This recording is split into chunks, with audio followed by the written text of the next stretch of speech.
So good morning, students. So I'm happy to meet you all. So this is Gnana Saravanan sir once again back. So we are seeing about electronic circuits 1 lab component. So theory is handled by another faculty. So I'm going to handle you only the theory experiments. Sorry, lab experiments. So even today we are going to see the last experiment in our syllabus. Means as per our sequence, or in our syllabus it is experiment number 6. So the flow was initially we tried to complete all the bipolar junction transistor experiments, and then we are coming to MOSFET experiments, right? So in the last class we saw about source follower, or which is called as common drain amplifier. So that was almost similar to common collector amplifier or emitter follower. So these emitter follower and source follower circuits doesn't have a much amplification or a gain because they are used for impedance matching, whereas common emitter amplifier and common source amplifier has much gain, so it's used as an audio amplifier.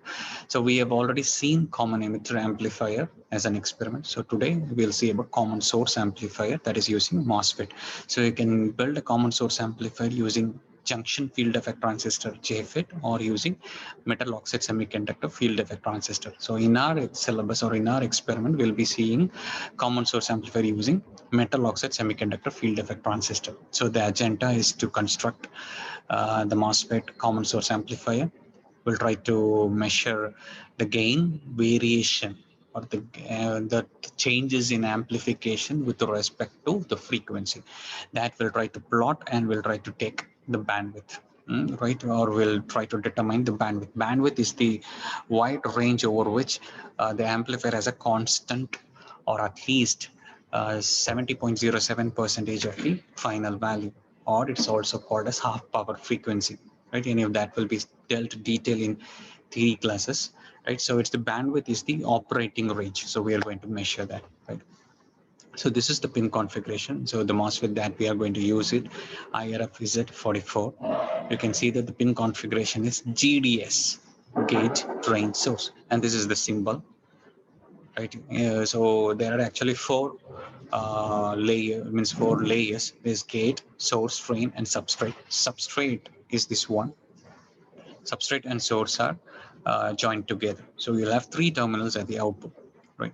So this is the circuit diagram of common source amplifier. So in common source amplifier, the output will be at drain. So this is gate.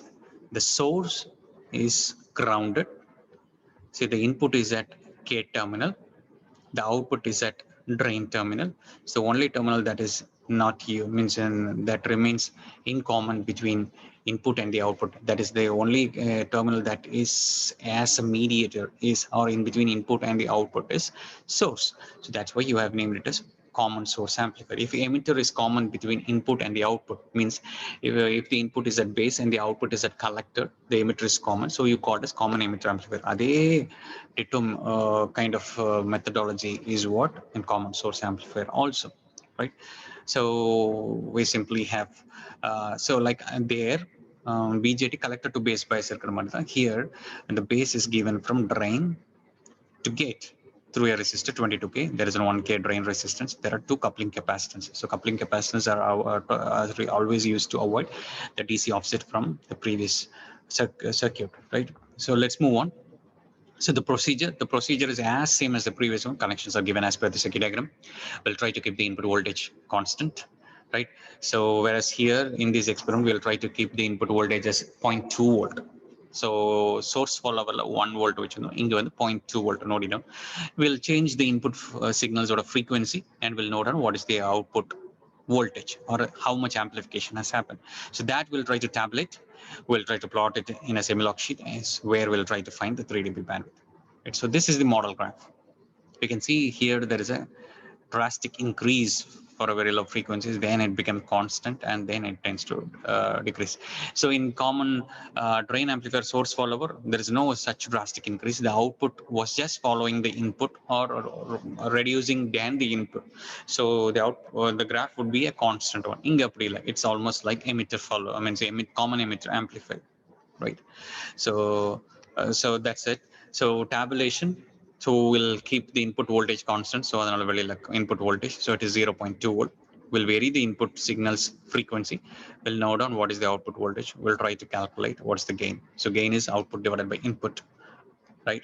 So since to have a unit, we'll take 20 log. So that we'll get the gain in decibels, right? So that's it. So because it's very familiar, the procedures are very routine, so it's time for us to go and check out how it is being really working in the real time, right? Yes, students, let's go and check out. Let me take you to the workbench. So here is the setup. You can see there's a function generator. As usual, there is a regulator power supply to give VDD, circuit setup, and you have the CRO to view the output. You can see that at the input, we have tried to keep 0.2 volt as the input voltage. So here VDD is 12 volt, and this is the construction setup. So you have the MOSFET, gate, drain, and source. The source is being grounded, and the drain is where you take the output, and the input is given through a coupling capacitor to the gate terminal. So this is VDD, and this is the ground. So this is the CRO terminal, and this is the function generator. So this is the construction. This one is function generator. So this is the construction. Let's go on to the reading. So if you check out the reading, it comes in this way. We started from, if you're watching on YouTube, just pause it and note it down on your observation. Right, so we have started from 30 hertz and we have 200 kilohertz, means almost. So we can see that this is the output voltage. So we can see that from 1 kilohertz, it's almost trying to maintain constant. For example, we'll check out, we'll try to keep 1 kilohertz, we'll check out whether it comes as 5.4 volt. So yeah, it's already in 1 kilohertz, right? 1 kilohertz. The input is 0.2 volt. Frequency is 1 kilohertz. You can see the output, the number of boxes. Sorry. 1, 2, 3, 4, 5, 5.2, 5.4 into volt per division is 1. So it is 5.4 volt. What have we got? 1 kilohertz, 5.4 volt. So this is how to do. So take down these readings. So we can see that it's increasing from 0.8 volt.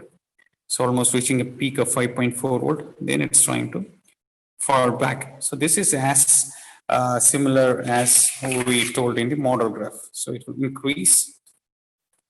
It will be almost like constant and then it will fall back. So that's how the circuit is working. So that's it.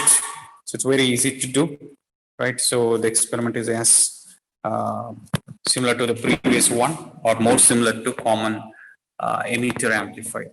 So that's all for today. So we have almost done with electronic circuits 1 lab. Now it's your duty to note on this reading, to see this video again and again until you get clear. And if you have any doubt, you can contact me through WhatsApp or through any means.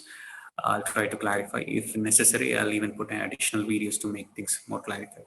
So what I'll try to do is I'll try to put a separate video about how to plot a semi-log sheet or any other assistance you need. I'll put a separate video for that. So we are done with this lab. So last experiment is finished. So see you all. Take care and stay safe.